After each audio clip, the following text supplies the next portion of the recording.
नमस्कार, मैं हूं Major Subhash Sasni. Thank you very much for opening this video. और आज का वीडियो है join in TA battalion, territorial army में भर्ती हो जाओ। काफ़ी अंतराल के बाद, काफ़ी सालों के बाद टीए बटालियन का नोटिफिकेशन जारी हुआ है। और आज जो जानकारी मैं दे रहा हूँ, TA group headquarter southern command के अंडर 13 टीए बटालियंस है। 13 टीए बटालियन का जिक्र मैं इस वीडियो के माध्यम से करूँगा। जो रिक्रूटमेंट रैली 4 नवंबर से लेकर 16 नवंबर तक चलने वाली है। तो आप वीडियो के अंदर देख सकते हो कि आपका डिस्ट्रिक्ट का नंबर कब है, आपके डिस्ट्रिक्ट की रैली कौन सी दिन होनी है और आपने उस दिन पहुंचना है। पहले क्या होता था कि जैसे रेगुलर आर्मी की बात मैं कहूँ, अग्निवीर की बात अगर मैं कहूँ, तो क्या होता था कि ऑनलाइन आपने बुक करना है। लेकिन यहाँ ऑनलाइन रजिस्ट्रेशन नहीं है। आपके डॉक्यूमेंट पेपर लेकर आपने दिए हुए डेट के ऊपर आपने पहुँच जाना है। और वो 13 टीए बटालियन कौन कौन से है, वो इस प्रकार से 13 यूनिट्स है, जिसमें 101 इन्फेंट्री बटालियन टीए जो मराठा ग्रुप की टीए से लेकर 172 इन्फेंट्री बटालियन टीए जो मद्रास ग्रुप की टीए, यहाँ तक लगभग 13 टीए बटालियन का समावेश है। जहाँ तक वैकेंसीज की बात करें, वैकेंसी बहुत है। सोल्जर जीडी से लेकर soldier house keeper 36, soldier GD 566, और ये चार्ट देख सकते हो, बहुत सारी वैकेंसीज का जिक्र किया गया है।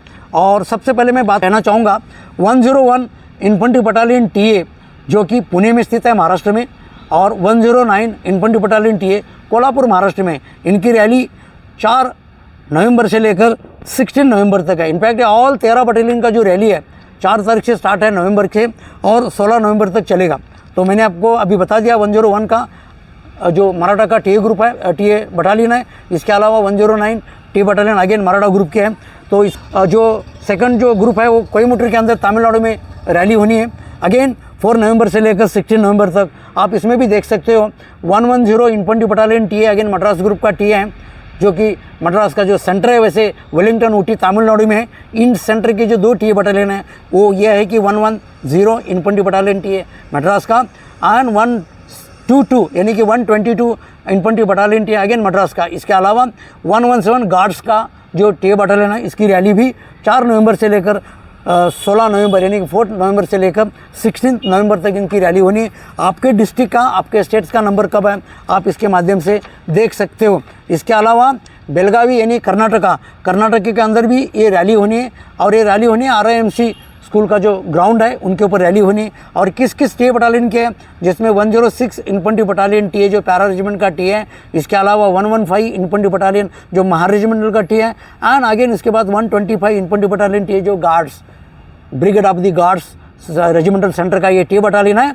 इनकी रैली होनी है, यानी 106 para TA, 115 Bihar TA, and इसके अलावा 125 गार्ड्स की टीए। इनका भी रैली 4 नवंबर से लेकर 16 नवंबर तक चलनी है।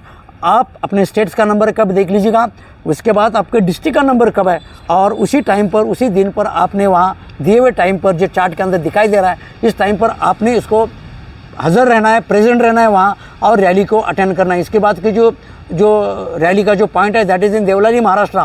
देवलाली यानी नासिक की तरफ जो हो रहा है, उसका जो रैली होनी है वो भी 4 नवंबर से लेकर 16 नवंबर तक रैली है, जिसमें 116 इन्फेंट्री बटालियन टीए प्यारा ग्रुप का ये टीए बटालियन है। इसके अलावा 118 इन्फेंट्री बटालियन टीए ग्रेनेडियर्स का 123 इन्फेंट्री बटालियन टीए एंड 118, ये 2 टीए बटालियन का रैली देवलाली नासिक महाराष्ट्र के अंदर 4 नवंबर से लेकर 16 नवंबर तक होना है। बॉयज़ आप लोग देख सकते हो कि आपका जो स्टेट का नंबर कब है, उस डेट को जाना है। और आपके डिस्ट्रिक्ट का नंबर, स्टेट में भी आपके डिस्ट्रिक्ट को दिया गया है। कई बड़े बड़े जो स्टेट्स हैं उनके ज़्यादा डिस्ट्रिक्ट्स होते हैं, तो उस डिस्ट्रिक्ट को भी डिवाइड किया गया है। पर्टिकुलर डेट एंड टाइम पर आपने उस समय पर पहुँचना है। इसके बाद की जो रैली है वो है 154 इन्फेंट्री बटालियन टीए जो बिहार रेजिमेंट के हैं, एंड उसके बाद 172 इन्फेंट्री बटालियन अगेन जो टीए मद्रास रेजिमेंट की जो टीए है, तो ये होनी है, ये अंडमान निकोबार में रैली दी है। और इसका भी रैली 4 नवंबर से लेकर 16 नवंबर तक होना है। तो आप देख सकते हो 154 इन्फेंट्री बटालियन टीए का डेट देख लीजिएगा। इसके अलावा 172 का भी डेट आगे है। तो उनका 172 का जो डेट दिया गया 8 नवंबर से लेकर 16 नवंबर तक, वेराज 154 इन्फेंट्री बटालियन टीए का डेट है 4 नवंबर से लेकर 7 नवंबर तक है। तो आपके जो दिए हुए टाइम पर आपने पहुंचना है, दिए हुए जो डेट आपको दिया गया उस डेट को आपने देखना है बॉयज़। जहां तक एज का जो सवाल है, यहाँ 18 साल से लेकर 42 साल 18 to 42 ईयर्स के बच्चे 18 to 40 ईयर्स के लड़के इसके अंदर ज्वाइन हो सकते हैं। जहाँ तक एजुकेशन क्वालिफिकेशन की बात है, 10th आपका 45% मार्क्स से आपको 45% मार्क्स से 10th आपने किया हुआ चाहिए। चार्ट के अंदर देख लीजिएगा आपका एजुकेशन हर एक ट्रेड वाइज, हर एक जो आपका जो ट्रेड्स होगा, जनरल ड्यूटी का जो ट्रेड्स हैं, इसके मुताबिक आपको एजुकेशन के डॉक्यूमेंट आपने दिखाना है। इसके अलावा अगर मैं एलिजिबिलिटी कहूँ, आपकी योग्यता कहूँ, तो अदर एलिजिबिलिटी क्या है, ये 5-6 पॉइंट है, आप उसको भी देख लीजिएगा। तो इस तरीके से आपने सारे पेपर्स को दे देना है। जहाँ तक फिटनेस की बात मैं कहूँ, पहले क्या था, 18 साल से लेकर 42 साल तक के सारे लड़के एक साथ रन करते थे। तो उसमें क्या देखा गया, उसमें ये पाया कि 18-19 साल का लड़का अगर टीए के लिए रन कर रहा है तो 41-42 ईयर्स का बंदा भी रन कर रहा है उनके साथ, तो उनका कोई ठिकाना ही नहीं रहा। जो ज़्यादा एज के जो बच्चे हैं जो भाग रहे, जिसके एज के बीच में 15 साल, 18 साल, 20 साल का डिफरेंस है, वो लड़के यंग बच्चे के साथ पास नहीं हो रहे थे। इसलिए आर्मी ने एक अच्छा डिसीजन लिया आप लोगों के लिए। 18 साल से लेकर 30 साल तक के बच्चों का रन करने का टाइम अलग है। इसके अलावा 31 साल से लेकर 42 साल तक के जो बच्चे हैं उनका भी रन करने का टाइम अलग है। इसके बाद अगर पुलअप्स की बात करें तो पुलअप्स जो 18 साल से लेकर 30 साल तक के जो बच्चे हैं उनके पुलअप्स ज़्यादा है, और 31 से लेकर 42 साल तक के जो बच्चे हैं उनके थोड़ा पुलअप्स कम है। तो इस तरह से फिजिकल जो टेस्ट है इसके अंदर भी आपको एक अच्छा मौका देगा। आप इस चार्ट को देख सकते हो। Physical standard and physical fitness में सबसे पहले एक बात आपको दिखाना चाहूँगा, वो है फिजिकल स्टैंडर्ड्स। फिटनेस से पहले मैं फिजिकल स्टैंडर्ड्स की बात करूँगा, जिसमें आपकी हाइट कितनी होनी चाहिए। 160 सेंटीमीटर आपको हाइट होनी चाहिए। लेकिन यदि अगर आपकी हाइट 157 सेंटीमीटर भी है तब भी आप भर्ती हो सकते हो, तब भी आप एलिजिबल हो, प्रोवाइडेड दैट आप ईस्टर्न हिमालय रीजन के हो, जिसमें सिक्किम, नागालैंड, आपके स्टेट्स का नाम देख सकते हैं आप, किस स्टेट्स के हो, ईस्टर्न सेक्टर के अंदर किस स्टेट से आप बिलोंग करते हो, तो तब आपकी हाइट 157 हो सकती है। इसके अलावा रिलैक्सेशन फिजिकल स्टैंडर्ड में किसको किसको दिया गया है, ये नेक्स्ट चार्ट आप देख सकते हो। Son of ex serviceman and ex serviceman, war widows, ये भी चार्ट आप देख सकते हो। इनके बच्चों के लिए फिजिकल स्टैंडर्ड्स है, इसमें थोड़ा रिलैक्सेशन दिया हुआ है। इसके बाद मैं आपको बता दूंगा टैटूज़ के बारे में। देखो, टैटूज़ सबसे पहले बात होना नहीं चाहिए, लेकिन टैटूज़ में भी कौन सा टैटूज़ चलेगा, कौन सा टैटूज़ किस जगह पर चल सकता है आपके शरीर पर, इसकी जानकारी इस पैराज में दी है, आप इसको देख सकते हो।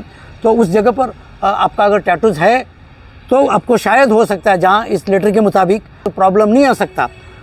तो आप इसको भी एक बार देख लीजिएगा, भले वीडियो को पॉज करो दोस्तों और उसको देख लीजिएगा, प्रॉपर पढ़िएगा क्या है। उसके अंदर एक दिया गया है कि हाथ के अंदर नीचे इनसाइड साइज में गॉड के प्रति या आपके रिलीजन के प्रति कुछ छोटा सा अगर मार्क है तो शायद उसको परमिशन दिया गया, आप उसको देख सकते हो।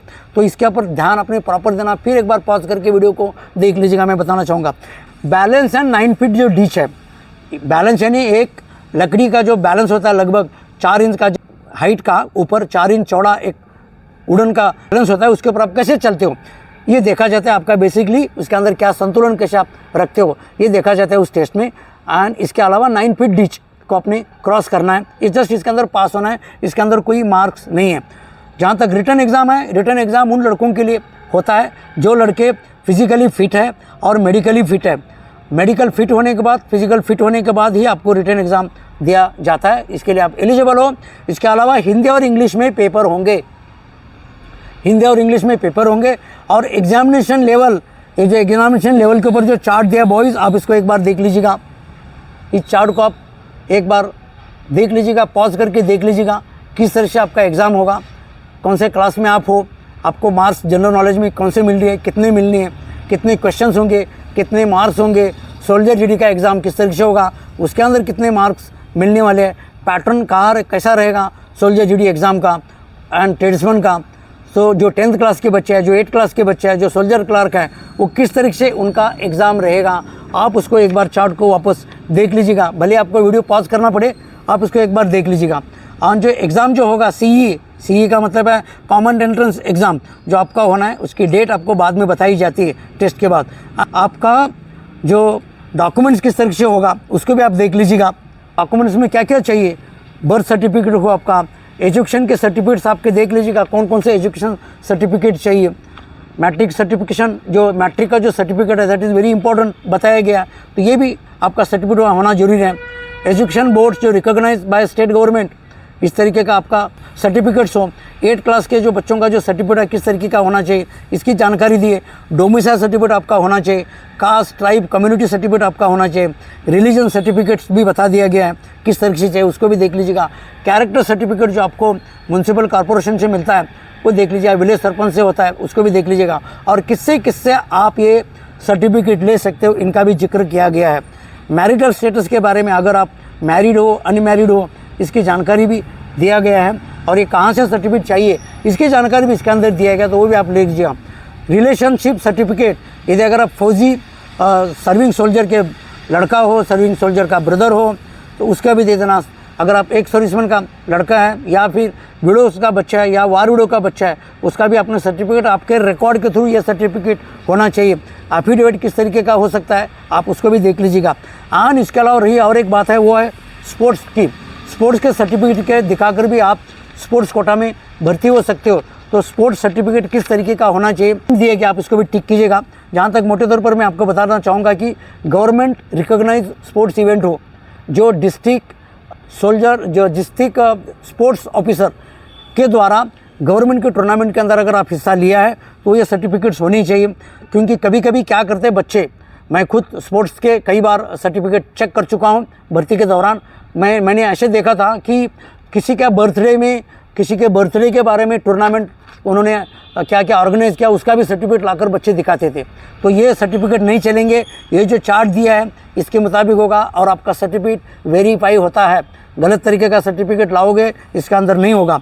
उसके बाद पैन कार्ड आधार कार्ड की कॉपी आपने जोड़ना है, फोटोग्राफ्स आपके देने, क्या क्या डॉक्यूमेंट देने ये भी सारा दिया गया, और इंपॉर्टेंट पॉइंट्स कैंडिडेट्स के लिए दिए गए। ये जो 6-7 पॉइंट है आप इसको भी रीड कीजिएगा। Important points for the candidates, बहुत इंपॉर्टेंट पॉइंट है आपके लिए बॉयज़। इसके अंदर अगर कोई पेपर रह गया कम हो गया तो आपको इसके अंदर मौका नहीं मिल सकता। तो सारे ये चीज़ इंपॉर्टेंट पॉइंट ज़रूर रीड कीजिएगा।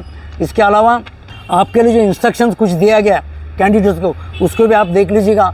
आपका जो डॉक्यूमेंट प्रॉपर हो, ओवर राइटिंग, टैंपरिंग, सर्टिफिकेट अलग किया हुआ, डुप्लीकेट सर्टिफिकेट नहीं चलेगा। तो आपके ऊपर अगर कोई केस हो तो उसका पहले बता दीजिएगा। इसके अलावा गलत चीज़ अगर आपकी पाई जाती है तो रेकमेंड होने के बाद भी आपके लिए अनफिट किया जा सकता है बॉयज़। तो बहुत सारा पेपर वर्क भी बताया गया है, उसको देख लीजिएगा। वीडियो को 2 बार देखो, 3 बार देखो, पॉज करके देखो, आइडिया आपको हो जाएगी।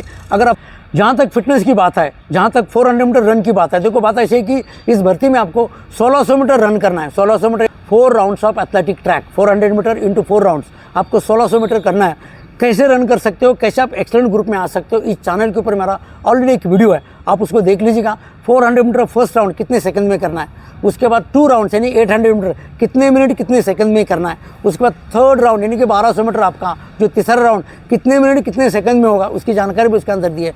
और 4th राउंड आप कैसे इजीली 5:10, 5:20 5 मिनट 10 सेकंड से लेकर 5 मिनट 20 सेकंड तक आप कैसे आ सकते हो उस वीडियो के अंदर मैंने बता दिया गया। आशा करता हूँ ये इन्फॉर्मेशन आज 13 टी बटालियन की आपको क्लिक हो चुकी है।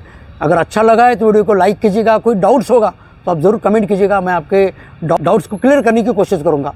मैं मिलूँगा आपको किसी और एक वीडियो पर नए अपडेट के साथ। थैंक यू, जय हिंद।